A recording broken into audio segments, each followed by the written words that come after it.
Hi guys! We got a front fender here that's in kind of rough shape. Let's see if we can clean it up and turn it into something that's going to work for us. Thanks for watching. This is, of course, the front fender off my 1953 Ford F100. And it is seen better days. I did this goose egg, bumped it with the hammer while I was trying to break the engine free. But other than that, all of this damage was pre-existing. We've got a little bit of corrosion damage up here in the top lip. A few dings and dents. Looks like it's got a couple of whiskey dents in the front corner here. Although my understanding is just about every one of these trucks has damage in that corner. And we've got some corrosion here in the front lip. I'm guessing that the salt, etc., got sprayed off the tire and somehow found its way up into this little eyebrow of the fender, and we've got some missing sheet metal that we're going to have to deal with. I am not an expert at this. I will never claim to be. If you want to see some absolute wizards working on automotive sheet metal, I'd suggest maybe Carter Automotive Refinishing. I think that's the name of his channel. Or Cold War Motors. It absolutely amazes me what Scott is able to do with a hammer and a piece of sheet metal. Fenders are available for this truck from the usual suppliers of classic sheet metal, but they are creeping up on the $400, I think, three something, 383 or something like that, US. But in the current situation with the tariffs going on, that kind of puts it out of reach for me financially to be able to do this on a budget. So we're going to try and fix this one. Worst case, we'll have to get a new one, but that's a long ways out. Let me get you set up on a stand. I'm going to roll this thing over so that we can get at the back side of it. There's a bunch of cleanup that we need to do before we start trying to address what we've got to deal with for this corrosion damage.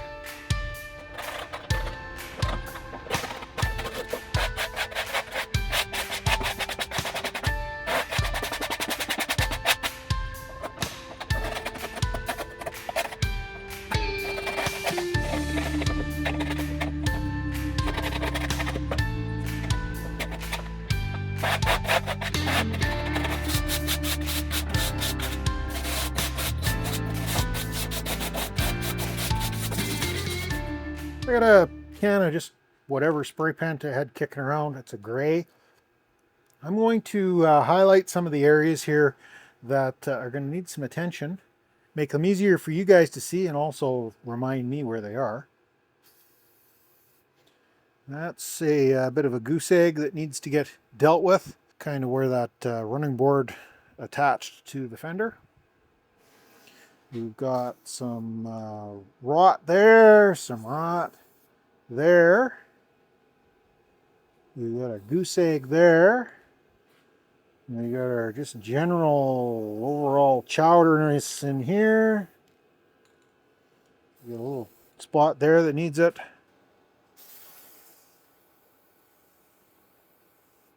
And that's going to need some attention as well. Really not that bad, I guess. Much less damage than I thought there was. And I'm sure as we clean this thing up, we're going to find some more, but so far, that's all I've got. What I'm going to do, I think, is start stripping some paint off of this, get it down to bare metal, or at least as close to bare metal as I can. That way, when we're tapping on it with a hammer, we're not jamming the rust down into the surface of the metal any worse than it already is. And then we'll do some tappy tap, see if we can knock some of these dings and dents out of here, get the panel back as close as we can to its proper shape. Then we can start working on some of this corrosion damage. Something tells me that's going to be easier said than done. I had wanted to get this truck properly washed before it came into the garage, just to get the lichen and moss and stuff off of it.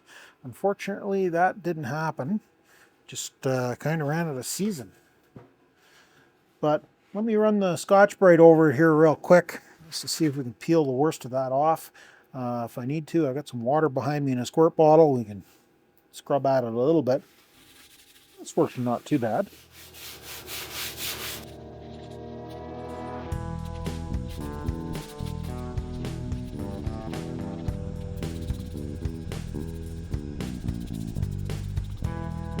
That's just water.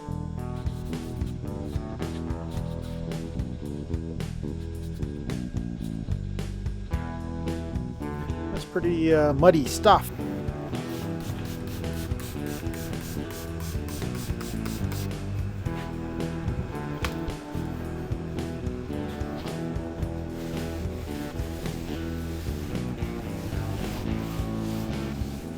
Something tells me that this is not an original fender to this truck.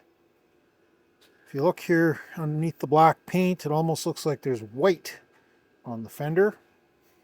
And kind of along the lines here too. The original color of the truck, we've kind of polished at this a little bit, is this nice dark blue. And I don't necessarily want to take it right back to this color. That's not a metallic color. But that is very close to the color of a car I used to have. And I would really like to have this truck painted that color. Again, I don't know where we're going to land with this. Probably there's going to have to be some paint work done on this truck. That's just the way it's going to be. I think we're going to end up stripping this down to bare metal and bringing it back up again. When I first started on this project, that wasn't my intention. I just wanted to get it to be a reliable old beater. But the more I work at it, the more I see we're going to have to do some more serious surgery. Let me grab the die grinder. We'll scuff these areas down where we're going to have to do the hammer and dolly work. I'll bring you back when I've got the paint stripped down. I got a good start on cleaning the inside here up. This was quite scaly up through here, and there is a little bit of rust there, but a lot of it's still got like a black factory primer on it. It's kind of impressive. I'm not sure what this light kind of blue-gray is all about. Whether that's something that somebody's just squirted in there to kind of keep the rust under control, or whether that was a color at one time, I'm not sure. Down at the lower ends here, we did have some more surface rust, but not really any cancer there that we got to worry too much about. Obviously, we've got some crunchies here we got to sort. The outside's cleaned up fairly well here. Obviously, there's a bunch of ripples and dings and dents here that we're going to have to address. But I think where we're going to start is going to be with this one here on the end. I think that's going to be fairly easy to get at.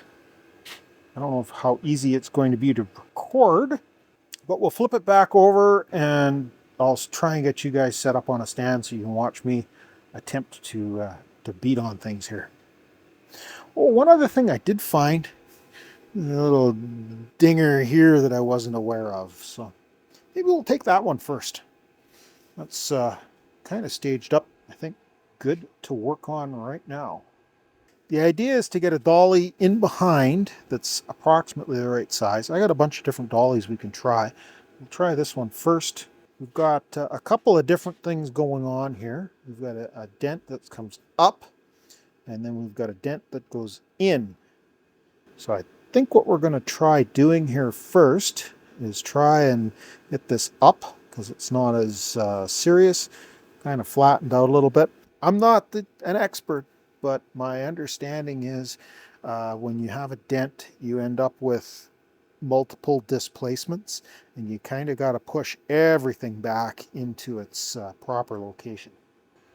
That looks like a reasonably decent hammer to start with.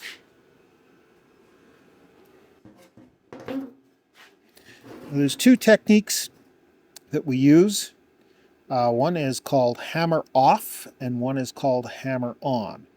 And hammer off is this. Hammer on is this. And the problem with hammer on is, you can hear kind of a tink, tink, tink. That will thin the metal and actually cause stretch. So we want to avoid that. With this being humped up like this, we can tap, kind of hammer on at first, but we're going to have to switch to hammer off once we start to get a little bit of movement. I've moved off.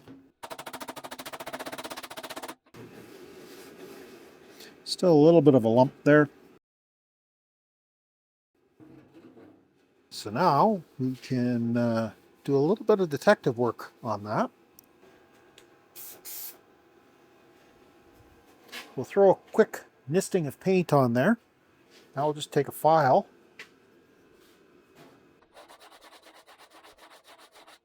So that tells us there's a high spot here, a low spot, and we kind of fall off towards the lip.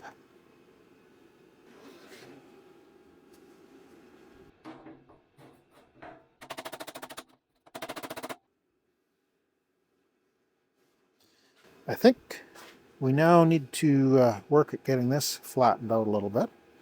That's going to mean flipping this back over, and then we'll go at that with a hammer from the back side. I think that looks like the right piece of equipment for this job.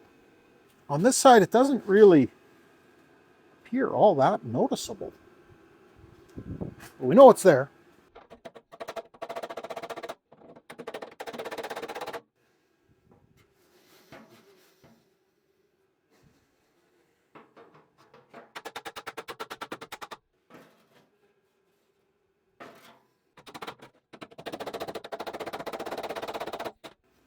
It's not perfect, but it definitely is coming. I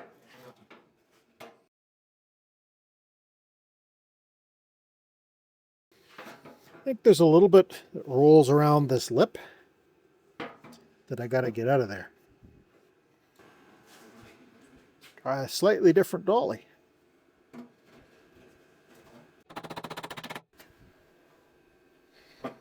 Well, there's still a little dinger there, but it's a lot better than it was. That is basically what I have to do. What I'm going to do is try and get you guys staged up. I'll shoot a bunch of footage of me tapping away here. Won't do any audio with it. We'll just do a little bit of a high-speed time lapse, and hopefully you guys can see me make some significant improvements on this fender.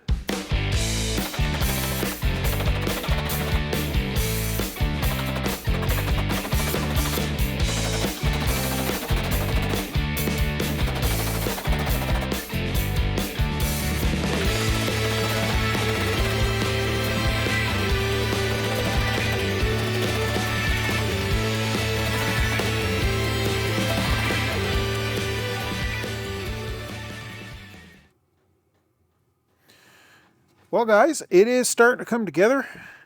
This is still going to need a whole bunch more massaging here. This is pretty rough here at the front. The big goose egg that I made is mostly removed. Could do with a little bit more sanding and a little more massaging. I'm not expecting to get this down to the point where we don't need any Bondo, but I'd like to get the worst of it out. Back here at the where the running board attaches, that's coming along really good. I'm not going to record all of this. I'm not an expert. I don't need to be showing you guys how to do it, other than showing you the basics and suggesting, Carter or Cold War motors. And Make Custom's another one that's got some good videos on this kind of refinishing, getting rid of all these little dings and dents. This is one of those things that eventually you get to the point where you need to take a planishing hammer to it, and I don't have a planishing hammer. Planishing hammer is kind of like an air-driven hammer that goes on the underside, goes on the top, and it just kind of high-speed vibrates, taps, gets the last of those things smoothed off. And without having one of those, there's no way we'll get this to the point where we won't need some Bondo. But I'm rambling on. I'm going to shut the camera off, get back to work here, and bring you back for an update when I make a little more progress.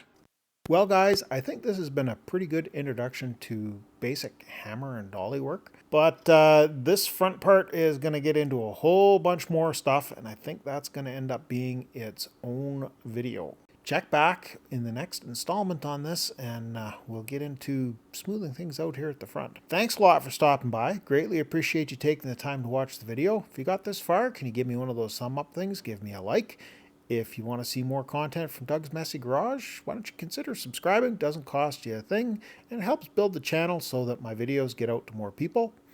If you want to get notified when I post new content, you can ring that bell icon, and we'll catch you guys in the next mess. Thanks for watching.